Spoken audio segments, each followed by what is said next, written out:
10 sir. ஏன் sir இவ்வளவு டென்ஷனா இருக்கீங்க? வரக்கூடியவன் ஒரு நேர்மையான போலீஸ் அதிகாரி. அவன் என்கிட்ட ஏடா கூடமா ஏதாவது கேள்வி கேட்க, நான் ஏடா கூடமா ஏதாவது பதில சொல்லி ஏடா கூடமா ஏதாவது நடந்துருமோன்னு எனக்கு பயமாட்டே இருக்கு. தலையே தத்தளிக்கும் போது வால் என்ன வாடா வீச முடியும் சார்? பயத்துல எனக்கு அடிக்கடி ஒண்ணுக்கு வருது சார். பயப்படுத சீதக்காதி வந்து அதட்டி கேள்வி கேட்டா உங்களுக்கு அதிகம் இருக்கிற சம்திங் சொல்லிடணும்னு கொஞ்சம் பயமா இருக்கு. சம்திங்னா என்னதுயா? அதான் சார், அந்த ஆதி கிட்ட போய் அப்பப்போ அன்பளிப்பு வாங்கிட்டு வருவீங்களே. ஏற்கனவே நடு குளத்துல கிடந்து நடுங்கிட்டு கிடக்கு. நீ கூட கொஞ்சம் ஐஸ் கட்டிய கொட்டி அதுல கூட கொஞ்சம் அழகு பார்க்க சார். ஸ்டடி தெரியும் சார். அம்மா இரியா அழுதுருவேன் சார். ஒரு கார் வந்து நிக்கும், அதுல இருந்து ஒருத்தர் இறங்குறார்.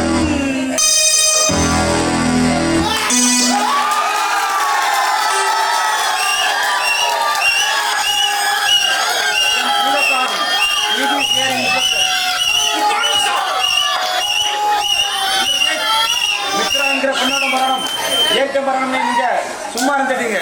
ஆனா எம்எல்ஏ கொடுத்த புகார்ல மித்ராவை கொன்னது அவன் ஆதலிங்கம்னி தெளிவா குறிப்பிட்டு இருக்கு. இதுல என்ன சிக்கலா?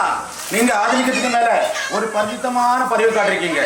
இந்த பரிவுக்கு என்ன அர்த்தம் என்றே? சும்மா நட்பு, அவ்வளவுதான். நட்புக்கு ஏதாவது விலை உண்டா? சோ இந்த நட்பை புதுப்பிக்க நீங்க ஏதாவது அன்பளிப்பு வாங்குறான்னு கேட்கிறேன். இல்ல சார்.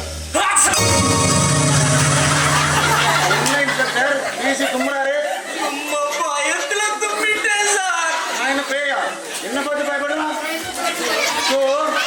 மித்ராவுக்கும் 47 வயதான மதிவண்ணன் என்கிற வாலிபருக்கும் ஆதி மித்ராவை அடிச்சு கொண்டுகிட்டு உங்க துணையோட பாடியை போஸ்ட்மார்ட்டம் பண்ணாம இயற்கை மரணம்னு ஊரை நம்ப வச்சு புதைச்சிட்டீங்க.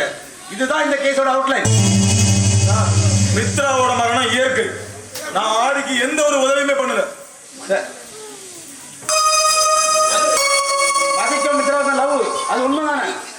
அவங்களோட உறவு காதலா நட்பான்னு எனக்கு தெரியாது. ஆதியை மதிய நாளைக்கு விசாரிக்கணும், ஏற்பாடு பண்ணுங்க. Yes sir.